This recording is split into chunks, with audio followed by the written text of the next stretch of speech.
Modim L'Simcha. My name is Moshe Berk. I'm a world-renowned voice teacher and vocal coach.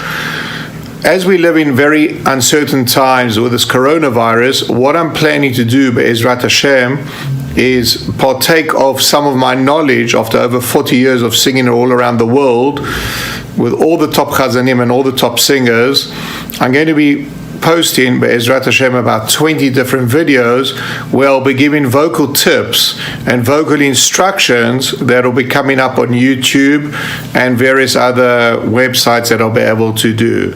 So first of all, what I want to start off by talking about is how do we produce a sound.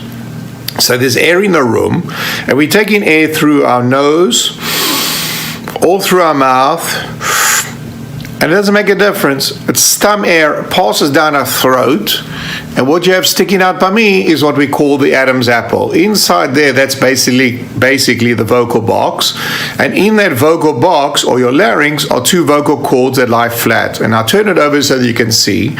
And when the vocal cords are open, the air passes through into the throat, and it sounds like this. There's no sound. And if I keep it open, release a sound, I'm also going to have no sound. So what do I have to do to make a sound? I need to close it. It's like when the window is slightly open, the air passes through the little gap and it makes a zzz whistling sound. If the window is closed, there'll be no sound. And if the window is open, there'll be no sound. And there I get what's called a sound wave. Now, in the same way, is if I take a guitar box, which I'm sure you've seen, it looks like the figure 8, and when I strum on the guitar box, basically I'll put my hand up a little bit higher, I basically get a sound wave. But as you know, in the middle of the guitar box, there's a hole. If I was to cover up the hole and strum on the strings, what kind of sound would I get? A very dull sound. You won't get much of a sound, you'll just get blum, blum, blum of me strumming on the strings. So what we understand, any layman will understand, is that the strumming on the strings is not enough. It has to go in through that hole and resonate inside that box in order for the sound to come out with a full, majestic, amplified sound of the guitar box. So even if you don't understand very much about singing and you're not the world's greatest chazan, but you want to learn how to use your voice properly that you can resonate from one balcony to the next now during this period of coronavirus, and we have to make minyanim on the balcony. So you now understand from the mashal that you need two things. The first thing is what makes a sound, and it's a strumming on the guitar strings that make the sound. And the second thing is that you understand that the sound goes through the guitar box and reverberates and gets the final quality and effect and the amplification of the guitar box. So that's the mashal. The nimshal, we know that the strumming on the strings is the air that passes through the vocal cords and makes that zzz hissing sound. Now all you need to know is how to use your guitar box, or where is your guitar box. And this is probably where a lot of you are running into the problems. How do we actually, where are they? And then we will teach in the later videos how to actualize it.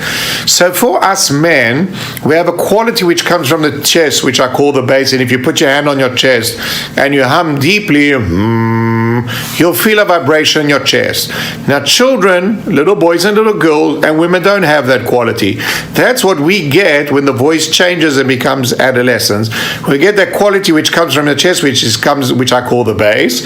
But we all, whether you're a woman or a little boy or a little girl or a man, you have the quality obviously from your throat, because the Adam's apple, the vocal box, is there, and the back of your neck here, your hollow of your mouth, and 4 holes in your face called sinuses, 2 underneath the eyebrows and 2 above the eyebrows. 2 underneath the eyes, I meant to say, and 2 above the eyebrows is where the sound resonates, and also in your head. If you put your hand where your tefillin goes and hum, you'll feel vibration there. All this is supposed to be utilized. But the problem is that those people, especially when they've been learning in yeshivas, like I teach hundreds of guys at the Mir and many, many, many other yeshivas, if your sound is trapped in, let's speak in Israeli, South African terms, in 10 centimeters guitar, or whatever you call it, 6 inches in America, then you're going to have to be giving much more power, 70-80% power, in order to be heard, because it's all trapped in 6 inches of guitar. It's very difficult to shout, to daven from one balcony to the next, because it's all trapped up here in this guitar box. So what we need to do is to learn how to open up the guitar box from 6 inches to 30 inches, to utilize your whole guitar box from your chest to your head. And in that way, you only have to give 50% power, and you'll be heard as if you're giving 70-80% power on 6 inches of guitar. And that's the first thing which I call resonation.